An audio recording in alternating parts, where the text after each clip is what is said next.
warahmatullahi wabarakatuh. Kami dari kelompok 8 akan memaparkan materi tentang agroindustri, Prodi Teknik Lingkungan, Universitas Islam Indonesia, Hygiene Industri. Dengan nama kelompok, yang pertama ada Mas Sudah Nur Fadila, kedua ada Farida Arfani, ketiga ada Noverun Sukma Melani, keempat ada Nada Nandia Tunatua, yang kelima ada Verda Cantika Putri. Dengan dosen pengampu Bapak Fajri Mulya Iresa.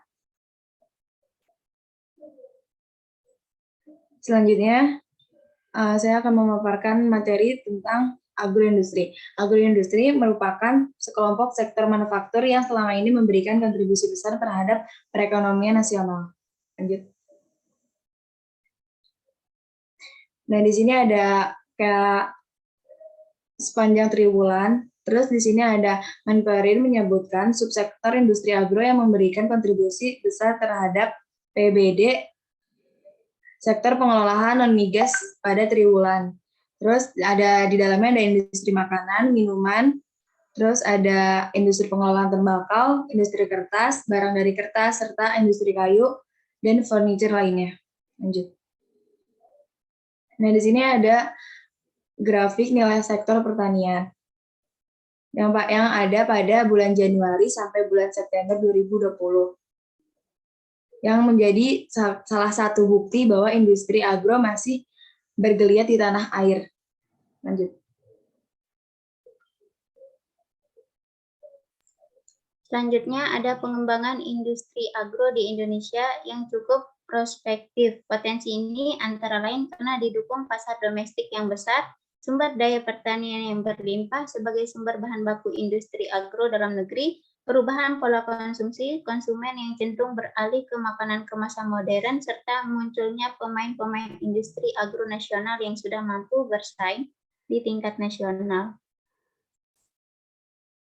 Kemudian ada upaya dalam mengatasi strategi sektor industri. Upaya peningkatan ekspor di sektor industri agro dengan cara penguatan kemampuan industri agro secara menyeluruh dengan fokus pada perbaikan sektor hulu pertanian dan juga memperkuat daya saing produk industri agro dari segi kualitas, harga, dan kemampuan delivery dalam rangka memenuhi pasar global.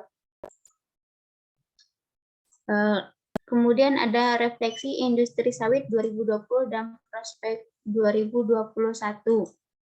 Minyak sawit mentah merupakan komoditas andalan karena komoditas ini menjadi nomor 1 dari produksi Indonesia. Selanjutnya, pada tahun 2020 diawali dengan optimisme oleh industri sawit. Namun pada Januari hingga Mei 2020 harga turun dan mencapai 526 US dollar per ton yang disebabkan oleh 3 poin, antara lain yang pertama, salah satunya ada permintaan di Cina mulai menurun karena pengaruh COVID-19. Pada Mei 2020, Cina sudah pulih dari pandemi dan meningkatkan impor sebesar-besarnya. Selanjutnya,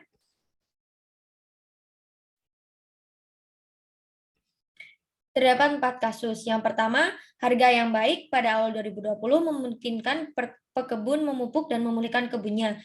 Pada kasus kedua, kebijakan pemerintah pada kebijakan pembatasan skala besar atau PSBB akibat COVID menyebabkan penurunan konsumsi untuk pangan pada tahun 2020.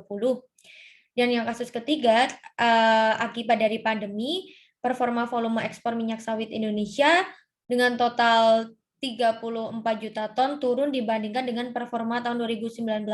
Dan yang terakhir ada kasus keempat, neraca perdagangan bulanan Indonesia pada tahun 2019 hampir selalu negatif dengan total defisit sebesar 3,23 miliar US dollar. Sedangkan pada tahun 2020 selalu positif, kecuali pada bulan Januari dan April. Selanjutnya terdapat prospek tahun 2021. Produksi minyak sawit Indonesia 2021 akan naik signifikan dengan komitmen pemerintah untuk melanjutkan program B30. Penggunaan sawit untuk oleokimia di 2021 diperkirakan sekitar 2 juta ton untuk domestik dan sekitar 4,5 juta ton untuk ekspor. Selanjutnya masih berkaitan dengan prospek agroindustri 2021. Untuk poin yang pertama, keberhasilan program vaksin ini meningkatkan ekonomi sehingga konsumsi minyak nabati termasuk minyak sawit juga ikut meningkat. Yang kedua, permintaan minyak nabati dunia akan sangat tergantung dari keberhasilan vaksin COVID-19. Yang ketiga, ekspor minyak sawit Indonesia diperkirakan akan meningkat di tahun 2021, baik dari segi volume maupun nilainya. Yang keempat, faktor yang diperkirakan mengganggu permintaan antara lain berjangkit kembalinya COVID-19 di Cina maupun negara lainnya. Dan yang terakhir, beberapa isu penting dan menjadi fokus kegiatan GAPKI tahun 2021 antara lain ada dari Undang-Undang Cipta Kerja maupun peraturan perundangan yang turunannya, dan penguatan penerapan sustainability serta penguatan kemitraan untuk peningkatan percepatan peremajaan sawit rakyat atau PSR. Nah, kondisi tempat kerja di industri kelapa sawit ini wajib untuk melaksanakan keselamatan dan kesehatan kerja karena hal ini bertujuan untuk mencegah kecelakaan kerja dan penyakit yang ditimbulkan oleh pekerjaan. Oleh karena itu, perlu dilakukan pencegahan dengan mengetahui penyebab dan dampak yang ditimbulkan. Nah, berikut adalah kondisi industri prospek produksi yang dimulai dari penerimaan TBS atau tandan buah segar hingga digunakan untuk bahan bakar boiler. Selanjutnya, flow diagram flame oil milling process. Next.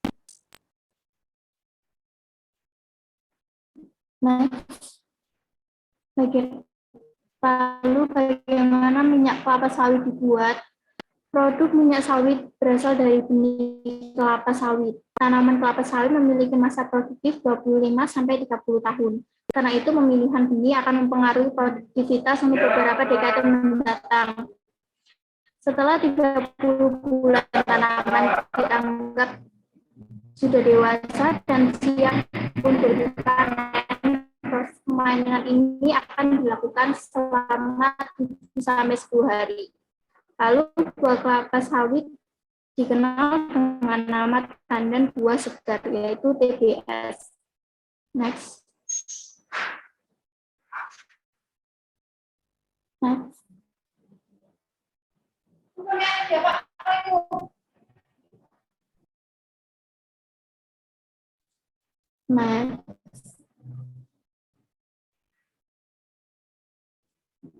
Mendaur ulang sisa produktif. Dengan di Asia Agri, sisa air limbah dari proses produksi minyak kelapa sawit disebut palm oil milk effluent atau PUME. Juga didaur ulang baik sebagai pupuk atau sebagai bahan bakar untuk biodigester.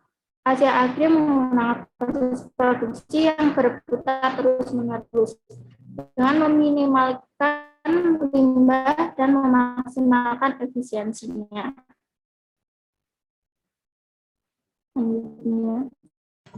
Potensi bahaya yang ditimbulkan itu ada 5. Yang pertama, faktor baik psikologi, ergonomi, fisik, biologi, dan terakhir kimia. Next. Potensi bahaya biologi ini merupakan faktor yang mempengaruhi aktivitas tenaga kerja disebabkan hubungan antar personal di tempat kerja, peran, dan tanggung jawab terhadap pekerjaan. Itu ada di Peraturan Menteri Ketenagakerjaan Nomor 5 Tahun 2018. Bahaya yang ditimbulkan itu ada kelelahan yang diakibatkan ada sistem non-shift sama shift pagi dan shift malam. Terus kelelahan akibat dari kelelahan ini akan mengakibatkan kecelakaan kerja. Next. Di sini ada data responden dan pengaruh yang ditimbulkan oleh kelelahan itu yang pertama melambat respons seseorang terhadap hal di sekitar, kedua tingkat stres fisik, ketiga ada rawan terjadi kecelakaan kerja. Next. Selanjutnya ada potensi bahaya ergonomi. Potensi bahaya faktor ergonomi meliputi cara kerja, posisi kerja, dan postur tubuh yang tidak sesuai saat melakukan pekerjaan. Desain alat kerja dan tempat kerja yang tidak sesuai dengan antropometri tenaga kerja, pengangkatan beban yang melebihi kapasitas kerja.